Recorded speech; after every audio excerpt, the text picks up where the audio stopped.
Hello and welcome to the second commented video on this channel. The last video got rather positive reviews and a lot of you actually really enjoyed the commented style of videos, so I thought let's bring it back to the channel and do it with a new idea with a little bit of a twist. So today's challenge was inspired by the channel of TPW, who does very high quality Planet Coaster content, and I highly recommend his channel. It's very entertaining and I get a lot of inspiration from his channel, which I want to try with NoLimits 2 and FVD. On today's topic, today's question is, can you design a roller coaster which is below 50 feet in height? And I'm also going to try to stay below 1000 meters in length, which is 3200 feet. So we're really trying to limit ourselves here with a small footprint, height limitation and length limitation for a park like Phantasialand, for example. So let's get straight into it. So for the model, I thought that you could do a Vekoma launch coaster like the Top Gun models, which are all over in China. I also took a little bit of inspiration of Alpenfury, although that is not a Vekoma, but I think the new style Premier Rides are going in is genuinely a mix of all the newer manufacturers like Vekoma, RMC, a little bit of Intamin, like all mixed together. And I really want to try the idea that you have a small launch at first and then you go, not really beneath the ground, but like you go down and then into a second launch which catapults you into the rest of the layout. For us to really work this, so we could just do the Phantasialand tactics and say, okay, let's build down that we can build more up.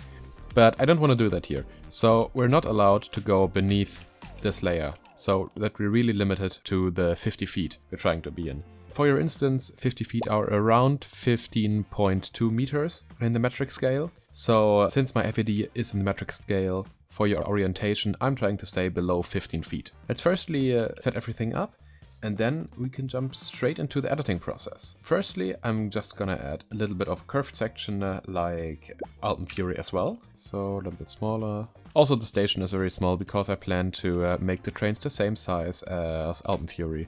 No, not Alpenfury, but as the Top Gun models over in China. So we're firstly gonna have the small launch, which is perfectly straight and gets you up to like 50 kilometers per hour. For your instance, the y-axis is the actual height of the ride, so I'm trying to stay below 15 feet at all the times. And then we're gonna go straight into the force section.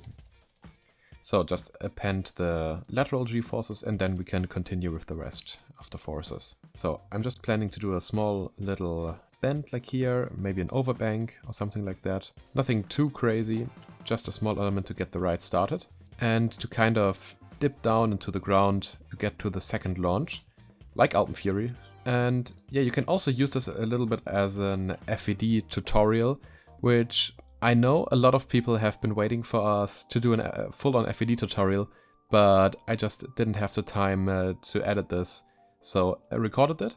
But at the moment it's just really hard to edit because it's a very long video, because I wanted to make it as detailed as possible, as there are really no good FVD explanation tutorials on YouTube. So stay tuned for that. That will come eventually, but not for now. But I'm going to explain a little bit of the stuff I'm doing in here so that you can get an idea of what this program is like for all the people who have no clue what I'm doing or who want to get better in FVD. That is like very abrupt. I'm not really satisfied with the shape of that. Actually, I want to have this like that, and yeah.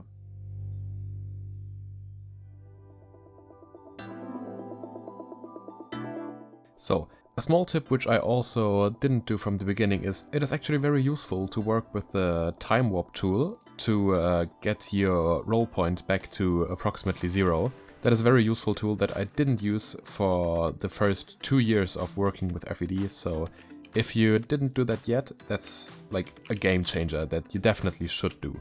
Also, don't forget to smooth out your sections. It's like the debumper teasers tool within NoLimits itself.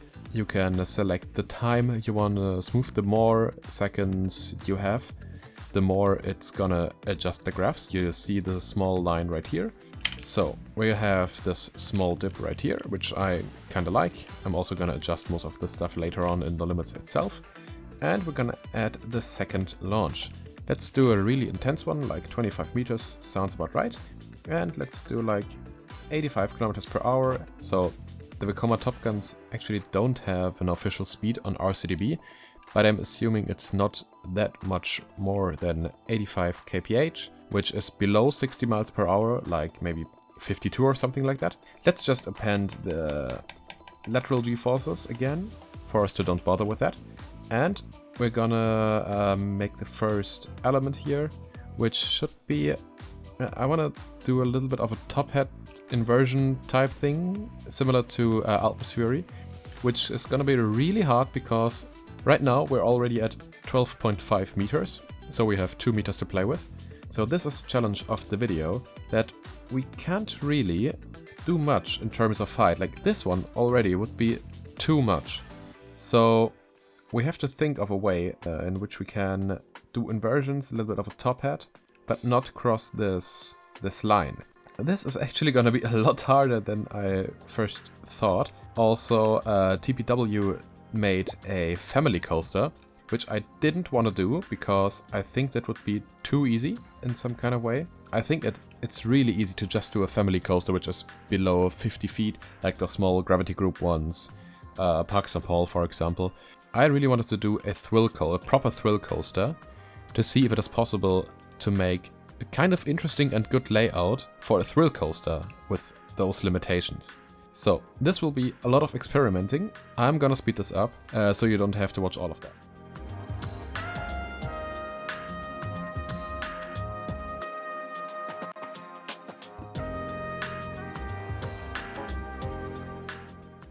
So the first element is done. It is kind of like a top hat, kind of like a deformed corkscrew in that way. It is very intense, and I think this is gonna be the scheme of the ride, that this will be one heck in terms of intensity. And now I want to do a really fast change of transition.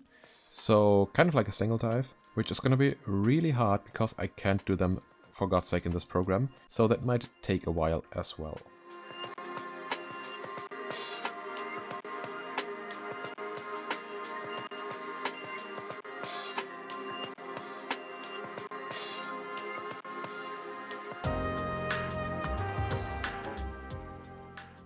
Yeah, that is way better.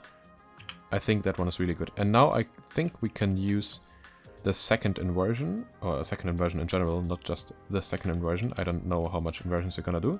So we're still in the height limit, I think. We're gonna stay with that banking, and maybe I'm gonna increase this as well. We wanna be really, really fast with that one. Like Phoenix type of barrel roll I wanna do, or corkscrew or whatever. I always struggle with these really fast-paced inversions. They're kind of hard to do in FVD. It's a lot of trial and error, and I think you're going to see why.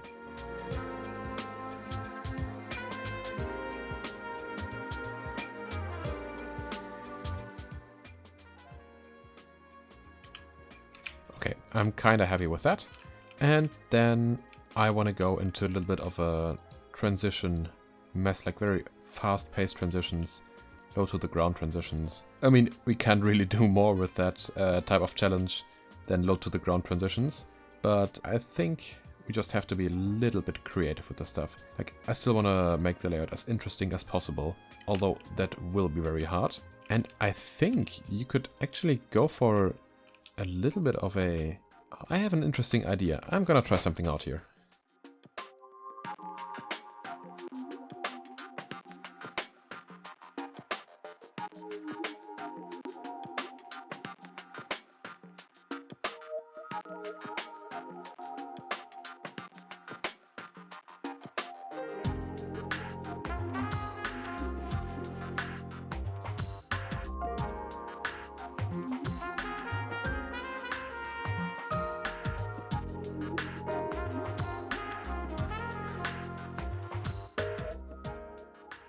Okay, this one took me way longer than I wanted to. So I have this kind of turnaround that leads to this turnaround that goes under the first element. I really like that, and I wanted to get this, yeah, this very wavy new kind of Vekoma style. You also see that on the Top Gun models. And yeah, let's see where that leads us. I think I'm gonna do another round, like here, maybe this, and then we can go back into the brake run. So I thought we're definitely missing some airtime moments and I want the layout to be well balanced. So we have fast transitions, we have inversions, we have positive G-forces. What's really missing are some good negatives. So I'm just gonna do a normal airtime hill.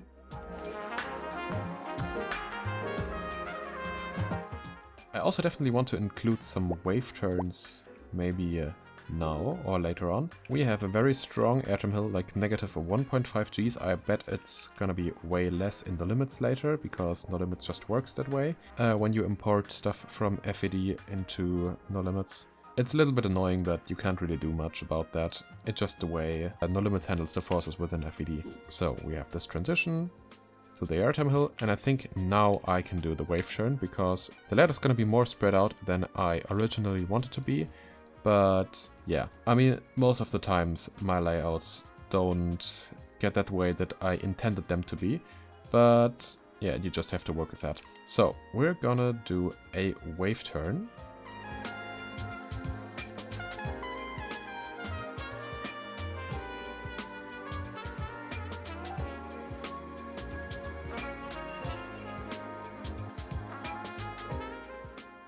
So let's see. Yeah, very nice. And now I think we can add another one of those typical Vekoma barrel rolls slash heartland roll inversions. As you can see, we also don't have that much speed left, which is a little bit concerning. I must say, I didn't think that this would be an issue when we are this close to the ground, and we're also just at 416 meters, which is not a lot.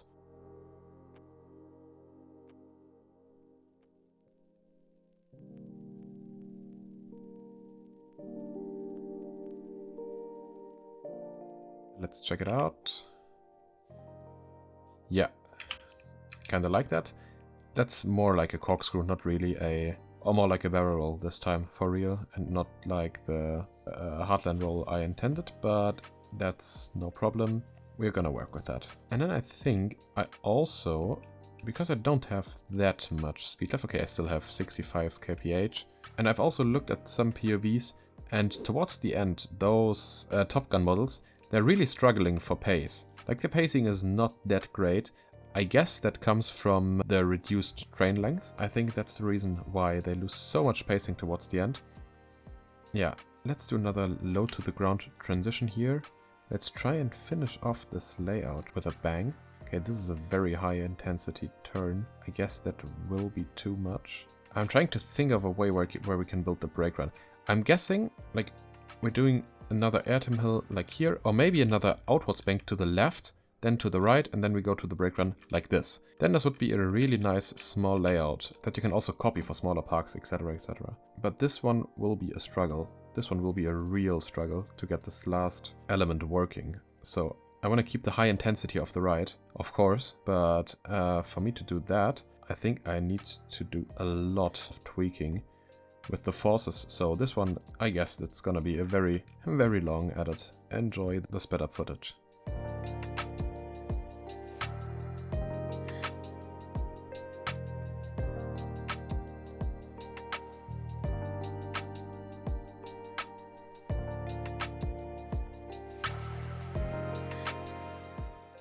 So I think that's it. That will be the final brake run for the ride. It's rather short, but I guess that will work out. The only problem I think I have right now is that the clearance is a little bit shit right now. So I have to adjust this, and then of course I have to adjust the roll as well. And I think I'm gonna add the straight section. Yeah, maybe I'm also gonna move the station a little bit to the left, because we have lots of room to play with. But I think that's it for the FVD part. That's it. That's my layout for a coaster that is under the size of 50 feet. I think this turned out pretty well.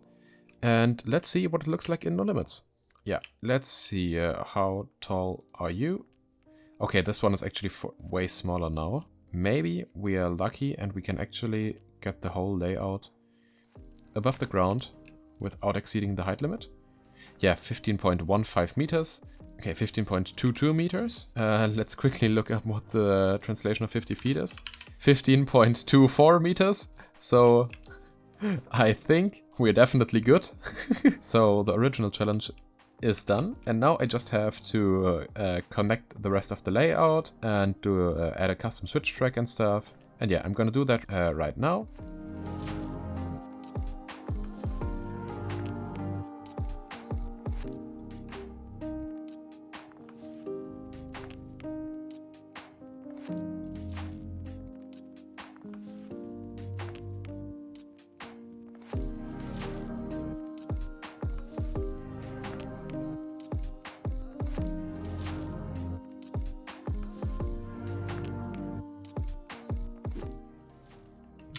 Okay, so all the track work is done now and all the segments have been done.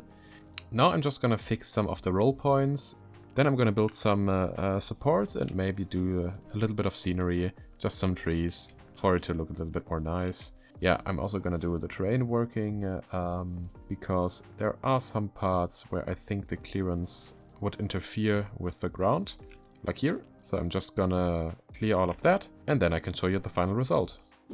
Okay, so now I've finished all the support works and a little bit of scenery, and this is the final ride I've come up with. I have to say, I'm pleasantly surprised by the outcome. I think this one looks really good. I think this one could be a very good coaster for smaller parks who don't have a lot of space to work with. I mean, the footprint is kinda large, to be honest, but it's still not too much. And for the requirements I gave myself, I think it turned out pretty well.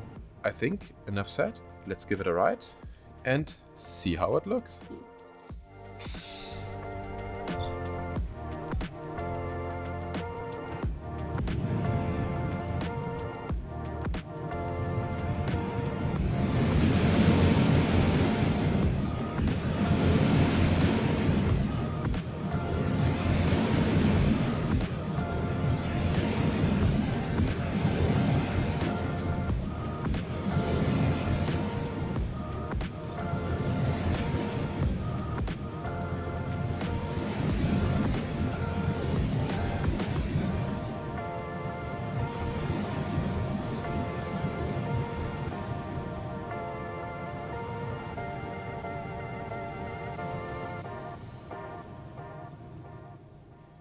Yeah, and that's it for the second commented video on this channel. Please let me know if you enjoyed it. Please also let me know some improvements for the next video, and also if you have any suggestions of challenges or anything that I should do. And yeah, I hope you enjoyed, and till the next time, have a nice day. Goodbye.